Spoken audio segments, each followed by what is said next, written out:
ውድ የኤስቲኤስ የቅድመ ክፍያ ደንበኞቻችን ስለ ሲአዩ ወይም ከስተመር ኢንተርፌስ ዩኒት አጠቃቀምና ኮዶች ምን ያህል ያውቃሉ? በከስተመር ኢንተርፌስ ዩኒቶ ወይም በሲአዩ ቀሪ ሂሳቧን ወይም የኪሎዋት አወር መጠኑን ማወቅ ከፈለጉ 170ን ይጫናሉ።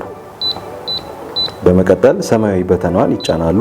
በዚህም ቀሪ ሂሳቦትን ወይም ኪሎዋት አወር መጠኑን ማወቅ ይችላሉ ማለት ነው። በቤት ውስጥ ሆነው ምጣድ ወይም ስቶቭ እንዲሁም የተለያዩ የኤሌክትሪክ መገልገያ እቃዎችን ሲጠቀሙ የሚጠቀሙትን የከረንት መጠን ማየት ከፈለጉ 0፣ 3፣ 4ን በመጫን የተጠቀሙትን የከረንት መጠን ማየት ይችላሉ። ከዚሁ ጋር ተያይዞ እስከዛሬ ድረስ ቆጣሪው ከተገጠመ ጀምሮ የተጠቀሙትን የፍጆታ መጠን ለማወቅ ከፈለጉ 0፣ 0፣ 0 በመጫን ጠቅላላ ኪሎዋት አወሩን ወይም ፍጆታዎችን ማየት ይችላሉ ማለት ነው። በተጨማሪም በተለያዩ የዲጂታል የክፍያ አማራጮች ሂሳቦትን እንደሚሞሉ ይታወቃል።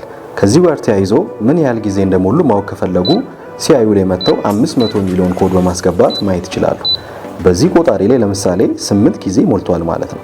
ከዚህ ጋር ተያይዞ ለመጨረሻ ጊዜ የሞሉትን ሂሳብ ወይም ኪሎዋት አወር ማወቅ ከፈለጉ 501 ብለው ማየት ይችላሉ።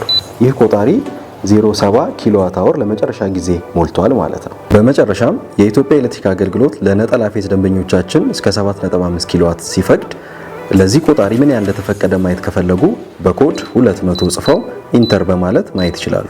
ይህ ቆጣሪ ለምሳሌ 5 ኪሎዋት ተፈቅዶለታል ማለት ነው። እነዚህንና የመሳሰሉ መረጃዎችን ከፈለጉ በማህበራዊ ሚዲያ ቻናሎቻችን ያገኙታል። የኢትዮጵያ ኤሌክትሪክ አገልግሎት